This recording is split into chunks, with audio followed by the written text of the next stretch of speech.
very beautiful incident happened एक बहुत ही सुंदर घटना हुई थी in Ramayana. रामायण में। Ram, Too many. उनके जीवन में अनेक दुर्भाग्यपूर्ण घटनाएं हुई।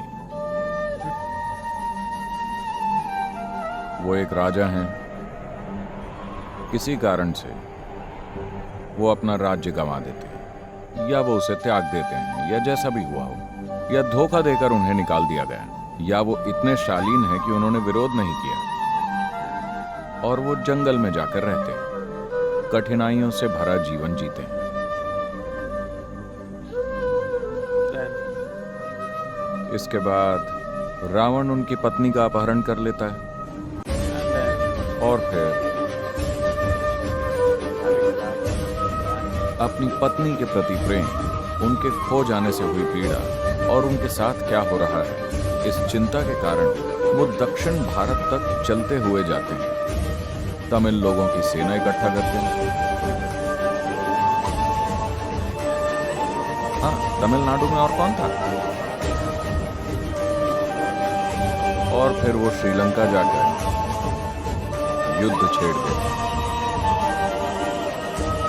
युद्ध में रावण को हराते हैं, उसे मार डालते हैं। जैसा कि आप सब जानते हैं, रावण के 10 सिर थे। आप एक सिर से परेशान हैं। उसके पास 10 थे। तो राम को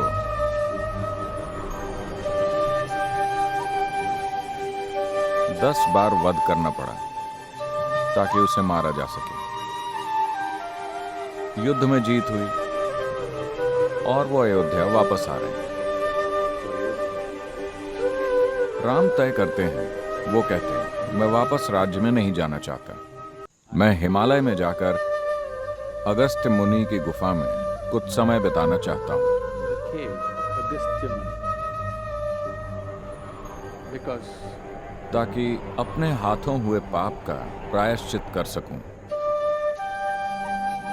I have killed मैंने एक ऐसे व्यक्ति की हत्या की है जो धर्मपरायण था, शिव का महान भक्त था, बहुत बड़ा ज्ञानी था, एक महान राजा था, एक दयालु व्यक्ति था। a generous man. बाकी लोग हैरान रह गए। लक्ष्मण, उनके छोटे भाई, बोले, आप क्या बात कर रहे हैं?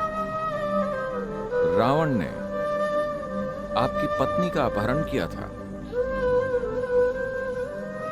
So Rama said, राम ने कहा, see, वो दूसरे 9 सिरों का काम था। उसके इन 9 सिरों में लालच, जलन,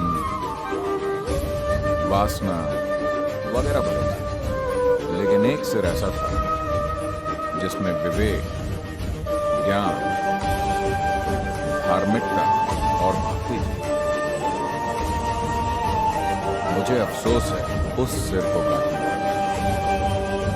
मेरा बस चलता तो मैं उस सिर को छोड़ देता, रावण को मारता नहीं, लेकिन ऐसा करने का कोई तरीका नहीं था, इसलिए मुझे उसे मारना पड़ा।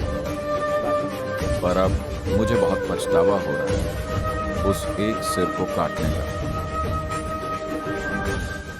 इसमें आपको ये बताने की कोशिश हो रही है कि आप सभी के पास 10 या अधिक सिर हैं। हर तरह की चीजें क्या आप देखते हैं? one day your head किसी दिन आपके सिर में लालच है, किसी दिन जलन है, किसी दिन नफरत है, किसी दिन प्यार, किसी दिन सुंदरता, किसी दिन बदसूरती, is so या एक ही दिन में आप सभी चीजों से गुजरते हैं। अगर मैंने आपको जलन वाले पल में देखा तो मैं कहूंगा ये जलनखोर है। अगर मैंने आपको लालच वाले पल में देखा तो मैं कहूंगा ये लालची है।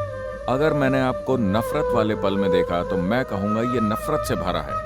अगर मैंने आपको वासना वाले पल में देखा तो मैं कहूंगा ये वासना से भरा है। नहीं, हर किसी के पास 10 या अधिक सिर होते हैं।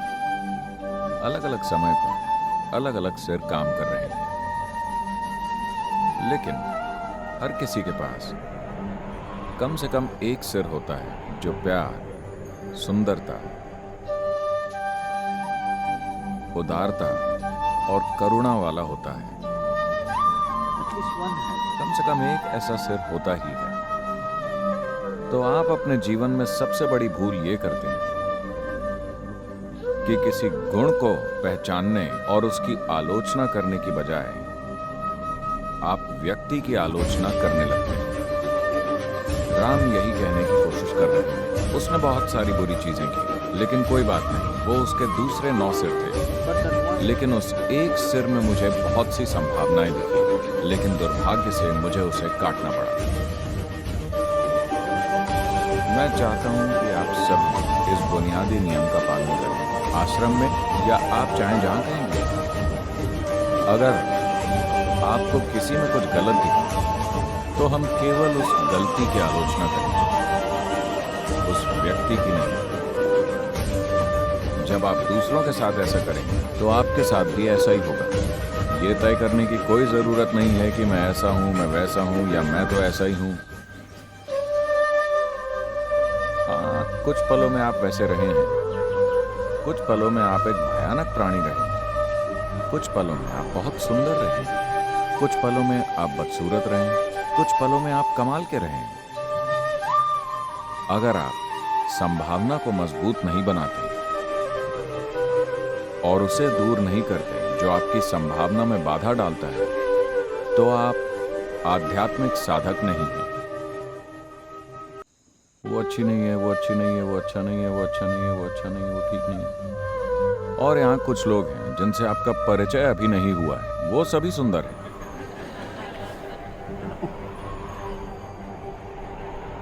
आप बस धारणाएं ही बनाते रहेंगे, वरना आप किसी को जितना ज्यादा जानते हैं, प्यार और करुणा उतनी ज्यादा होनी चाहिए, क्योंकि अब आप उनके संघर्षों और समस्याओं को जानते हैं और अचानक आपको पता चल जाता है कि वो भी उतने ही मानवीय हैं जितने कि आप हैं। Yes. राम एक ऐसे इंसान की हत्या के लिए प्रायश्चित कर रहे हैं जिसने उनकी पत्नी का अपहरण किया और बहुत से बुरे काम किए, लेकिन राम अब भी इस बात को पहचान रहे हैं। उसका एक सिर था जो बहुत सुंदर था, मुझे उसे नहीं काटना चाहिए था। ये इंसान बहुत बड़ा ज्ञानी है, इसीलिए उनकी पूजा की जाती है। हर समझदार व्यक्ति ऐसा ही होता है। एक गुलाब के पौधे को देखकर हम इसे गुलाब का पौधा कहते हैं। बताइए, उसमें गुलाब ज्यादा हैं या कांटे ज्यादा हैं?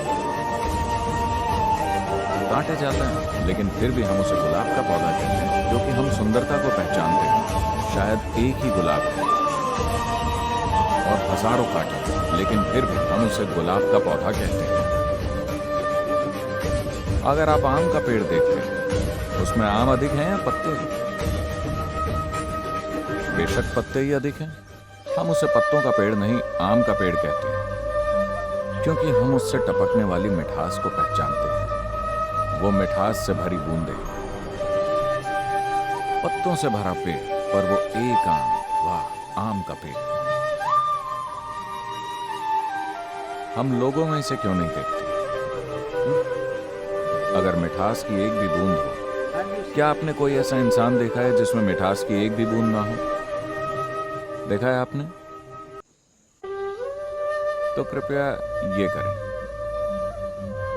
अपने आसपास के सभी लोगों में जिनके साथ आप रोज काम करते हैं, जिनके साथ आप रगड़ खाते रहते हैं, कंधे रगड़ना नहीं, आप समझ गए होंगे,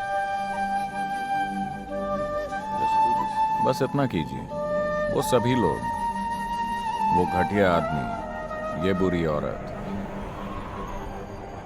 देखिए कि क्या आप इनमें मिठास की उस एक बूंद को पहचान सकते हैं? क्योंकि अगर आप उसे नहीं पहचान सकते तो वो आपके भीतर भी प्रकट नहीं होगी। आपको ये जान लेना चाहिए। आपको दूसरों के भीतर जो बुरी बातें दिखती हैं, वही बातें आपके भीतर भी झलकेंगी। इसका अर्थ ये नहीं है कि आपको हर चीज से नजर फेर लेनी चाहिए, नहीं। We see the leaf. हम पेड़ पर पत्ते देखते हैं, गुलाब के पौधे में कांटे देखते हैं, लेकिन हम पहचान देते हैं फूल और फल। हमें बस यही करना है।